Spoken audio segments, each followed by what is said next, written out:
계속해서 가공비 공정별 종합원가 계산을 설명을 하도록 하겠습니다. 가공비 공정별 종합원가 계산은 앞서 말한 대로 제1공정에서만 재료가 투입되고 차공정 이후에는 재료는 더 이상 투입되지 않는 방법입니다. 따라서 정돈을 하면, 미리 정돈을 하면 제1공정에서 계산을 해요. 그래서 가공비로 완성된 애만 다음 공정으로 가고, 제1공정에서 재료비 재고액과 가공비 재고액은 그대로 남겨놓은 채로 완성된 애만 전공정 대체액으로 제2공정으로 가는데 뭐만 가? 가공비 부분만 간다라는 것만 염두에 두시면 될 것 같습니다. 자, 이때 이렇게 해서 제1공정을 계산을 하지. 그래서 여기를 구해 놓습니다. 재료비 재고액, 가공비 재고액. 그러면 여기는 가공비만 가니까 재료비 재고액은 그대로 놔두고 여기서 재료 단가만 이제 구해 놓는 거야. 한 단위당 단가가 얼마냐. 평균법 적용하면 당연히 재료 단가가 여기에서 구한 단가와 동일해서 요거 가서 제2공정으로 가는 애 단가를 또 구하지 않아도 됩니다. 그런데 선입선출법은 구해야 돼요. 자, 평균법만 간단하게 설명하라는 예시로 가도록 할게. 그리고 나서 이제 가공비만을 가지고 계산을 한 애를 완성된 애만 가서 여기 미완성된 애는 여기 남아 있을 거고 완성된 애만 전공정 대체액으로 이제 다음 공정으로 가공비만 가서 제2공정에는 전공정 대체액과 가공비만을 가지고 계산을 하는 것과 같은 방법입니다. 자, 이 부분은 이렇게 말로만 설명을 하도록 할 테니까 풀이를 쭉 따라 보고 한번 그냥 듣고 지나가도 좋을 것 같아요. 자, 뭐를 그냥 흐름만 이제 복습을 하면 될 것 같아. 자, 이런 흐름이 이렇게 있어요. 똑같이 제1공정 이렇게. 그럼 제1공정의 원가 계산을 여러분들이 그동안 해왔던 것처럼 쭉 합니다. 자, 어디까지 하느냐면 월말 제공품을 평가하는 것까지만 하면 돼. 자, 이런 흐름으로 이제 제1공정이 정돈이 되겠다. 이렇게 정돈이 되지.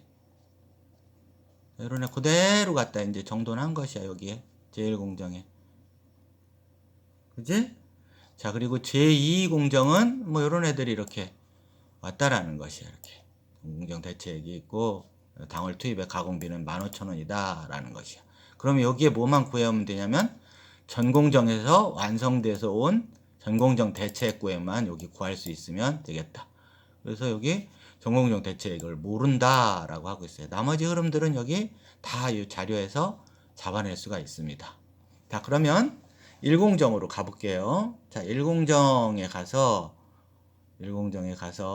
재료비를 먼저 구해보도록 하자. 자, 그림 놔두고 이때 월말 제공품 재료 환산 단가를 구해야 되고 마지막 공정에서 제품 제조원가를 계산할 때 그때 마지막 공정에서 완성된 완성량에 곱해서 합산을 하면 되는 것이야, 재료비는.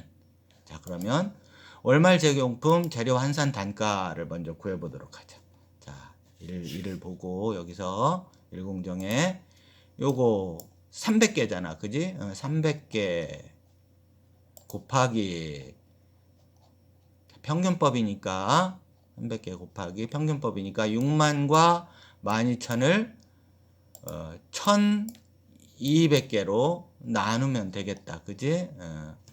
72,000원을 1200으로 나눠 60원. 요거 중요한 수치야. 60원. 아, 그 재료 단가는 이 기업의 재료 단가는 개당 60원짜리인 것이야. 평균법이니까 이거나 완성돼서 다음 단계로 가서 완료된 재료비나 똑같이 60원이겠지. 그래서 월말 제공품 재료비만 이렇게 딱 구해 놓는 것이야. 그래서 300개가 남아 있으니까 18,000원 이렇게 구해 놓은 겁니다.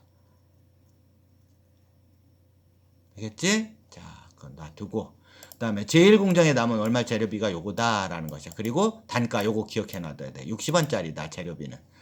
자, 그런데 이제 가공비 해야 돼. 월말 제공품 가공비 환산량에 월말 제공품 가공비 환산량. 1공정 하고 있는 거야. 자, 가공비 간다.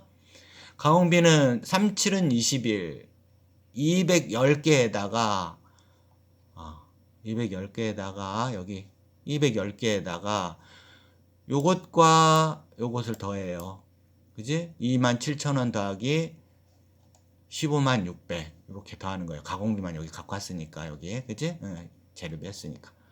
자, 그래서 총 가공비 177600을 1110개로 나눠요.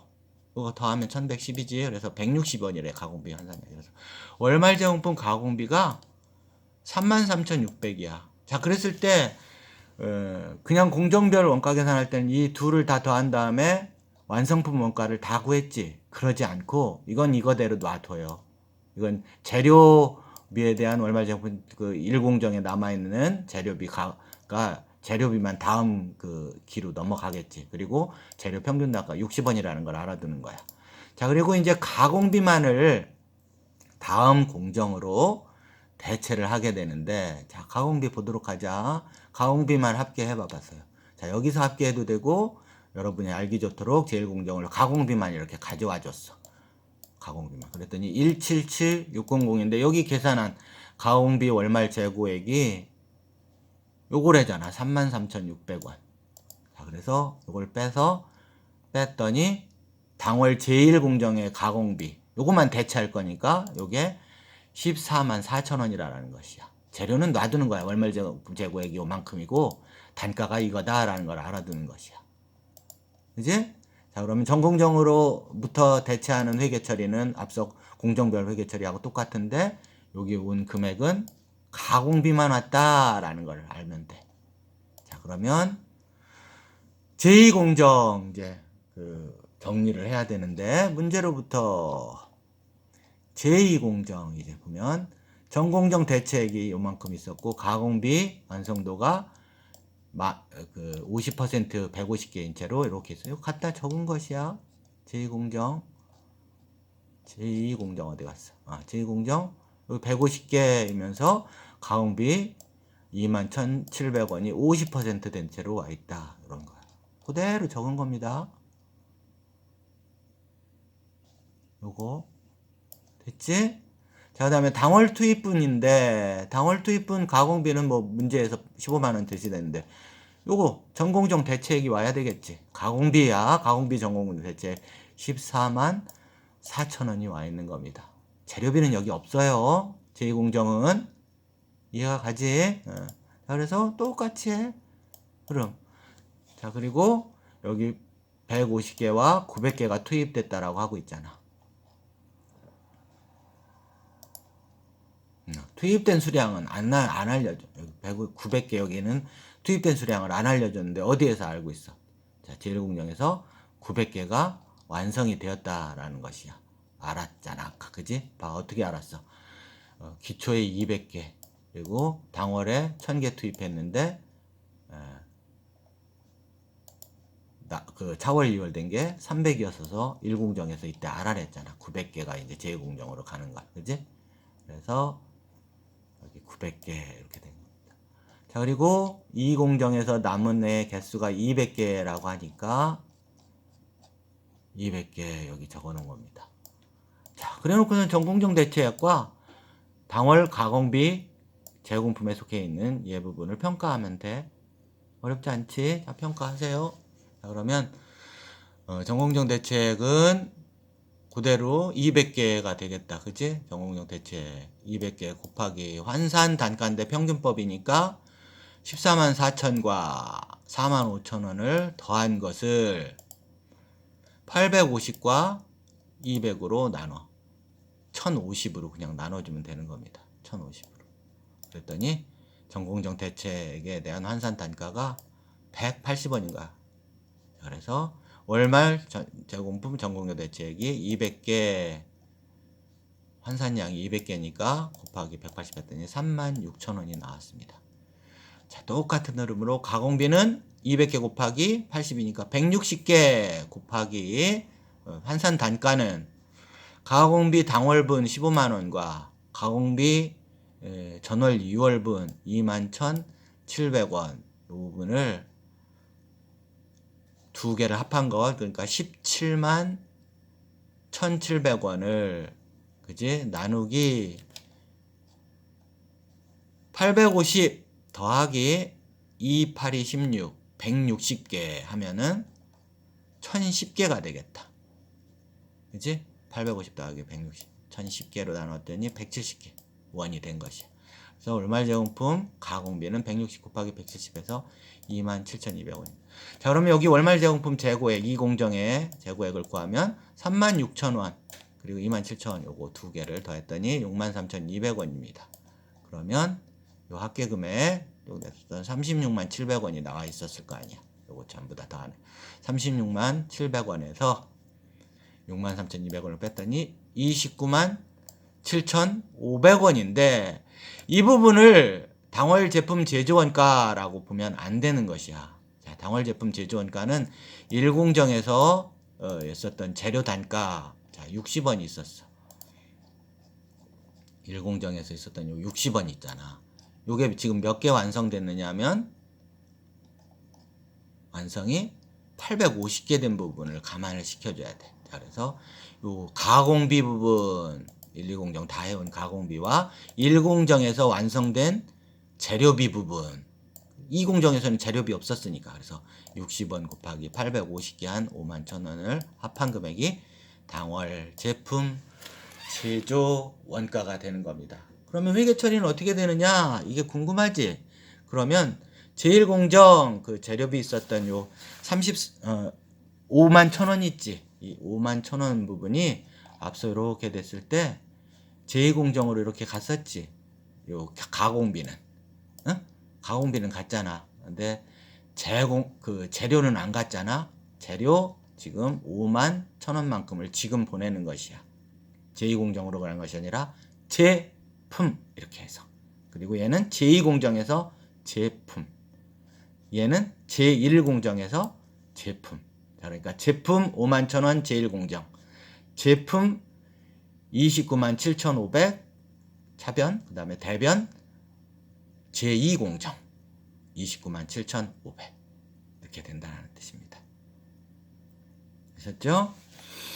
자, 그 다음에 이제 기타의 종합원가 계산들인데 이 부분도 그냥 살짝 읽고 넘어가도록 할게. 내용들이 중요하니까 이 부분을 뭐 계산하고 이거는 동일해요. 동일한데 이제 마지막 부분에 어떤 식으로 제조 단가를 구해낼 것인가 제품별로 이런 부분에서 이제 차이가 나는 이런 방법인데 총체적인 흐름은 어떻다고?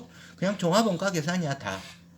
나중에 이제 그 제품들을 어떤 성격의 제품들을 생산하느냐에 따라서 조별로 하느냐 그리고 등급을 매겨서 등가 계수를 적용하느냐 아니면 연산품처럼 나오는 순서대로 연산품의 종류에 따라서 그 비율로 단가를 매기느냐 이런 차이들입니다. 자, 이때 앞서 이제 그 제품들은 어쨌든 단일 종류의 제품이었었어요. 그런데 지금 복수 제품이 되어지면 이렇게 복수 제품을 연속적 반복적으로 생산하게 되면 조별 종합원가 계산, 등급별 종합원가 계산, 연산품 종합원가 계산 등을 한다라는 겁니다. 여러분들한테 시험도 아마 외부의 객관식 시험도 이런 것들은 그 개별 원가 계산하고 이제 통틀어서 나올 때 종합원가 계산이 문제가 나오면 이 부분이 나오면 이거를 계산하라 이것보다는 마지막 자료를 주고 등가 계수를 준다든가 이런 것들을 주어서 계산하는 팩터만 마지막에 줘요. 총체적인 원가를 계산한 결과를 주면서. 그래서 성격이나 그 업종이 어떤 것들이 있는지 이런 것들을 아는 게 중요합니다. 조별 종합원가 계산은 여러 개의 표준 제품을 조별로 구분해요. 연속적으로 대량 생산하는 원가 계산 방법입니다. 유사한 제품 생산. 예를 들면 가구 이런 것들 생산하는데 가구가 뭐 어떤 것들이 있겠어? 책상과 의자를 생산한다 그러면 쭉 종합원가 계산을 합니다. 그래서 책상 따로, 의자 따로 종합원가 계산을 함으로 의미해. 그러니까 재공품 계정이 두 개 그 형성이 되어져서 책상조, 의자조 이렇게 생각하면 됩니다. 알겠죠? 전혀 어렵지 않아요. 그 다음에 그냥 종합원가 계산이야. 그러니까 조별로 그 제품이 이제 몇 종류가 있어서 그 조별로 나누어서 종합원가 계산한다 이런 겁니다. 전자제품 대표적으로 있다 이렇게 얘기를 하고 있습니다. TV 혹은 TV 말고 뭐 컴퓨터 이러면 컴퓨터에 대한 종합원가 계산, TV에 대한 종합원가 계산 한다라는 겁니다. 기계 공구도 마찬가지예요. 공구 종류들이 있죠. 종류별로 간다라는 겁니다. 자동차 공업 이것도 마찬가지로 자동차의 종류가 있지. 뭐 제네시스가 있을 거고, 뭐 소나타가 있을 거고 이렇게 간다라는 겁니다. 됐죠? 자, 그런데 등급별 원가 계산이라는 게 있어요. 자, 이 부분은 이제 조금 다른데 그 동일한 재료를 해서 동종 제품이야. 이거는 다른 제품이 아니고 동종 제품인데 뭐가 다르냐면 제품의 형태를 달리하거나 무게를 달리하거나 품질을 달리하거나 이런 것들이야. 자, 이런 거 제분이라든가 제당 한 번 더 깎아서 더 고운 밀가루를 생산하느냐 덜 깎은 거냐 이렇게 생산하는데, 자, 요거 외에는 교수님이 종이로 설명을 할게요. 여기 종이를 생산하는 제지업 여기 있었지. 그러면 종이 제조를 생산하는데 총체적으로 다 그 월에 생산한 총 원가를 계상을 해내. 그런 다음에 이제 마지막 과정에서 뭐만 하겠어? 절단만 하겠다. 그지? 자, 그러면 총 그 월에 생산한 종합원가 계산한 총 그 제품 제조 원가가 있을 거야. 그러면은 A4도 있고 뭐 B3도 있고 뭐 A2도 있는지 뭔지 뭐 이런 식으로 있잖아. 그 종이 크기가. 그러면은 A4가 A3를 한 번 더 나눈 거잖아. 그러면 그 크기에 이제 제일 큰 종이의 원가를 1로 본다면 그것을 2등분한 것은 0.5의 등가계수를 주는 거야. 또 한 번 나눈 것은 0.25의 등가계수를 주는 거야. 이런 식으로 해서 마지막에 제품 제조 단가만 나누어가는 방법, 이러한 것들이 등급별 원가 계산이라는 겁니다. 등급별 원가 계산은 그래서 생산량에다가 각 등급 그 비율을 정해서 등가 계수라는 애를 매겨서 각 그 사이즈별로 혹은 그 품질별로 이렇게 원가를 산정해서 단위 원가를 나누어가는 방법인 겁니다. 어렵지 않죠? 예. 종합원가 계산을 할 수 있으면 총체적으로 하고 난 다음에 마지막으로 등가 계수에 의해서 등급품에 배분한다 이런 겁니다. 동일 제품 제조 과정에서. 자, 연산품은 그럼 어떤 거냐라는 겁니다. 자, 연산품은 아주 이제 한정된 부분인데 석유 이런 제품을 한번 대표적으로 얘기를 하면 쉽게 들어올 것 같아. 자, 인위적으로 얘는 그 제품 구분을 할 수가 없어요. 원유를 수입해서 정제 과정을 거쳐서 순서대로 이제 나오게 되는데, 이때 맨 먼저 뭐 가장 좋은 고급 휘발유, 그다음에 휘발유, 등유, 중유 이런, 그다음에 뭐 아스팔트 하는 벙커스유 이런 식으로 이제 생산을 해내게 되는데, 그 과정에 따라서 이제 역시 이것도 가치를 이제 매겨가는 이러한 방법입니다. 그래서 고급에다가 이제 조금 더 가격을 매기고 이러한, 이거는 뭐 인위적으로 여기서처럼 그 크기를 나누는 것이 아니라 필연적으로 그러한 그 제품이 생산되어지는 과정에 따라서 거기에 등급을 연산품의 가격을 이제 매기게 되는데, 여기서처럼 등급이 딱 나타나서 명확하게 나타나서 원가를 나누기는 좀 어려워요. 그래서 인위적으로 제품 구성을 이제 스스로 한 것이 아니기 때문에 차례대로 나오는 것에 따라서 그 가치를 최종적으로 그 기업의 임의적인 방법에 따라서 나눌 수 있는 그러한 방법인 겁니다. 그래서 어떤 원가 계산에 따라서 원가를 나눈다든가 이런 것들을 여기서는 공부하지 않아요. 실무에서는 그냥 가격 매기면 됩니다. 얘는 뭐 고급이다 그러면 고급의 가격을 매기고요. 이렇게 이런 식으로 하게 되면 되는 방법입니다. 자, 그 다음에 이제 계속 그 공부해야 될 부분이 공손과 감손 부분인데요. 자, 공손과 감손, 자, 이런 애들은 개별원가 계산에서도 강의했었던 이런 부분인데, 공손과 감손은 불합격품을 의미합니다. 자, 그리고 이제 부산물이라는 게 있었어. 그지? 개별원가 계산에서. 부산물이나 작업 폐물 이런 애들은 잘못돼서 나오는 게 아니야. 불합격품이라기보다는 필연적으로 그것도 역시 어떤 과정에서 나타나는 이런 애입니다. 자, 먼저 의의를 한번 보면 공손과 감손은 공손은 재료의 분량이나 혹은 작업 기술이 미숙해가지고 생산 전에 그 그 바랐던 원했던 규격이나 품질에 미달되는 제품 이런 애를 공손이라고 합니다. 공손.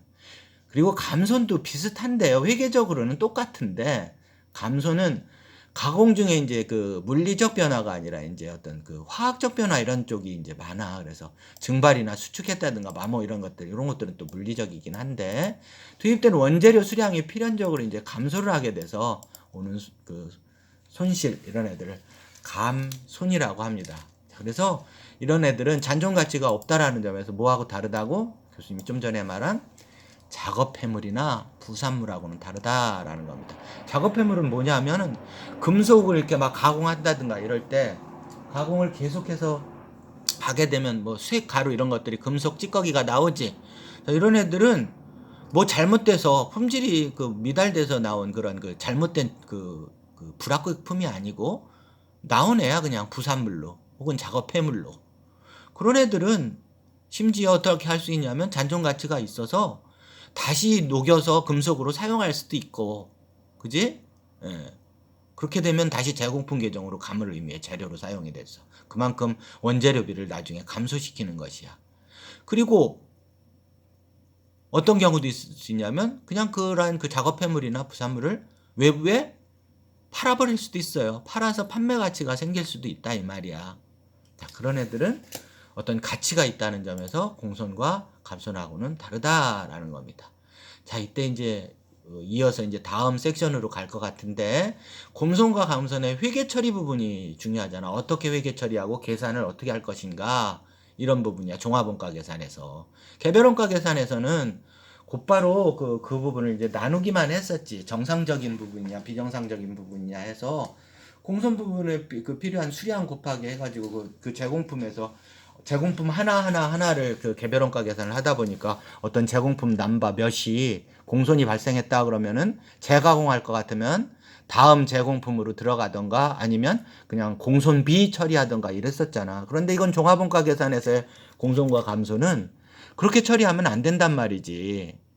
하나의 그 계정 그 제공품 계정에서 생성되는 것이라서 어떤 식으로든 완성품에 보내던가 아니면 완성품과 기말 제공품이 나누어 가던가, 그치? 아니면 이게 아주 비정상적인 거여서 금액이 뭐 크고 아주 비정상적인 거라든가 이러면 영업의 비용으로 그건 개별원가 계산하고 동일하다. 이러한 과정을 거치게 된다 이 말이야. 그러면 종합원가 계산에서 어떻게 계산하면 완성품에만 부담시키고 또 어떻게 계산하면 공손과 감손을 완성품과 미완성품인 기말 제공품에 안분하는 방법일까? 이러한 부분 이제 다음 수업 시간에 마지막으로 이제 그 종합원가 계산에서 교수님이 다루게 될 문제일 것 같아.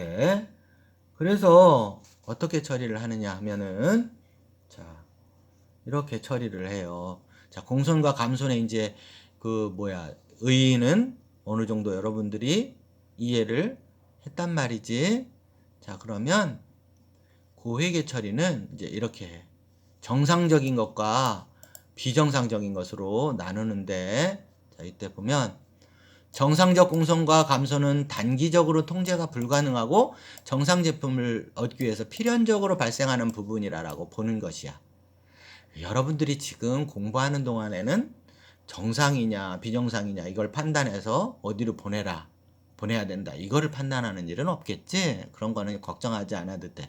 이 부분을 이제 문제가 나왔을 때 비정상적이면 어떻게 하고 정상적인 경우에는 이 다음 이제 회계 처리에서 배울 듯이 어떻게 처리하나 요 그 결과만 하면 되는 거야. 문제에서 제시를 해주니까 얼마는 비정상 얼마는 정상 이렇게 보라라고.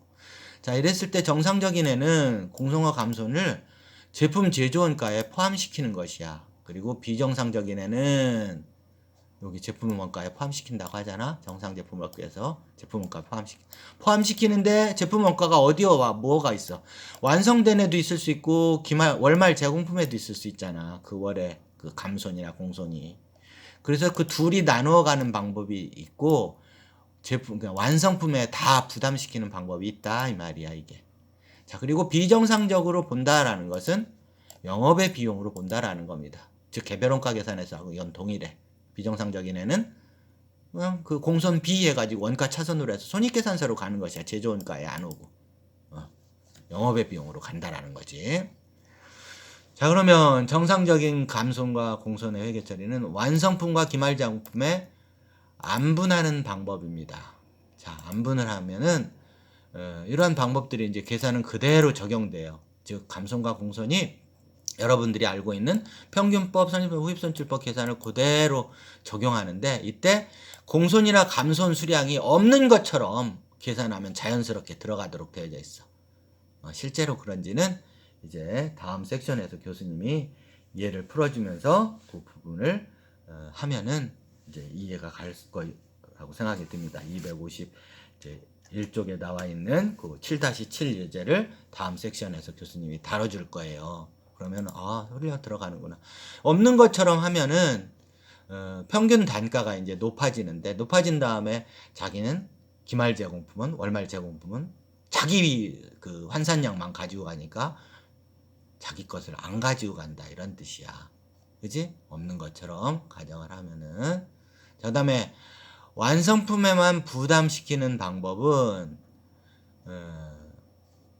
요거는 그 나누어 간다 이 말이야. 자기도 나누어. 그런데 완성품에만 부담시키는 방법은 그 공손이 발생한 수량까지도 단가를 계산할 때 가지고 오게 돼. 응? 가지고 와. 자, 여기는 공손이 발생한 수량을 안 가지고 오니까 평균 단가가 높아지지. 그래서 높은 금액을 계산을 해서 자기 부분만 자기 부분과 완성품이 이제 나누어 가는 이제 흐름을 간단 말이에요. 잘못 설명해서 좀 전에. 자, 이와 같은 방법은 공손 수량을 가지고 와서 평균 단가를 낮게 가져오지. 수량도 포함해서 낮게 가져온단 말이지. 그리고서는 기말 제공품 자기는 자기 수량만큼만 낮은 평균 단가를 샥 가지고 온다라는 것이야.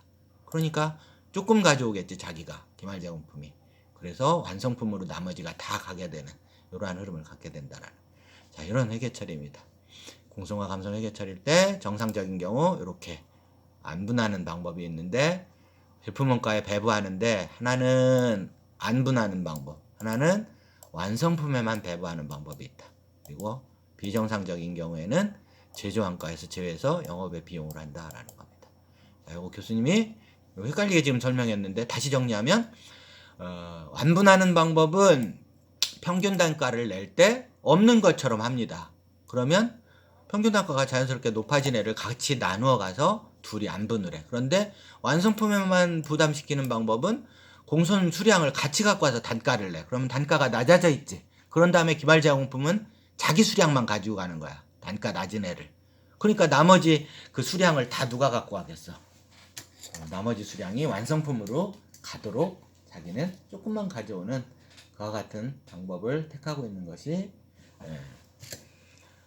제품 원가에 배부할 때 완성품 원가만 배부하는 방법이다라는 겁니다. 자, 7-7을 다음 섹션에서 다루도록 하겠습니다.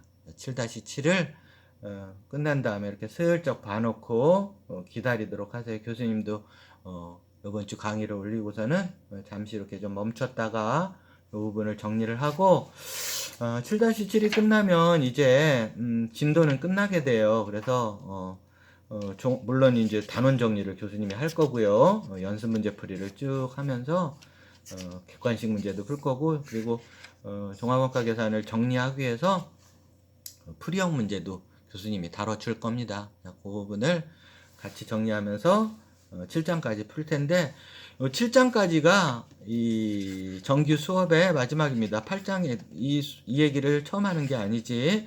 8장에 있는 표준원가 계산과 9장에 있는 원가 조업도 이익 분석, 그런 애들은 그게 이제 변동원가 계산을 하는, 그리고 10장의 단기적 의사결정을 위한 원가, 이런 부분들은 관리회계에 속하는 분야예요. 그래서 왜 그럼 이 책에 있느냐? 원래 원가회계책이 여러분들 봤는지 모르겠지만 원가관리회계 이렇게 나와, 많이 시중에 보면은. 그래서 원가 계산 파트, 교수님이 원가회계 이 수업 얘기할 때 어땠어? 원가 계산 파트와 원가 관리 파트가 원가회계 분야인데 그 관리 파트가 관리회계 분야다라고 얘기를 했습니다. 그래서 그 부분은 뒤에 있는 그 8장 이후 부분은 차후에 4학년에 개설되어져 있는 관리회계 시간에 이제 그 3장을 배우고요. 그 나머지 그 수업 이제 그 남는 주에는 여러분들한테 이제 뭐 간단한 이제 그 자료를 주고 거기에 대한 이제 조사도 하고 하나씩 발표하고 이렇게 합니다. 그러면서 4학년 2학기 과목이어서 여러분한테 이제 그 중간고사 정도가 끝나면 교수님이 이제 수업을 자율화시켜서 조금 이렇게 시간을 줘요. 취업도 알아보게 하고 그래서 출석을 자유스럽게 하도록 합니다. 알아서 그 시간들을 잘 맞춰서 자기 발표하는 거 그것만 하라고 한번 하고 그다음에 제출하고 그리고 기말고사도 그래서 자기 발표한 것 그 부분을 쓰는 것 이렇게 이제 이런 식으로 하고 있습니다. 참고하세요. 4학년 2학기 때 관리에게는 그와 같이 진행을 한다라는 것을. 자, 여기까지 7장 했고요. 7장이 끝난 거 아니지? 다음 섹션에서 7-7 그 공손 이 부분을 하는 예제를 하도록 하겠습니다.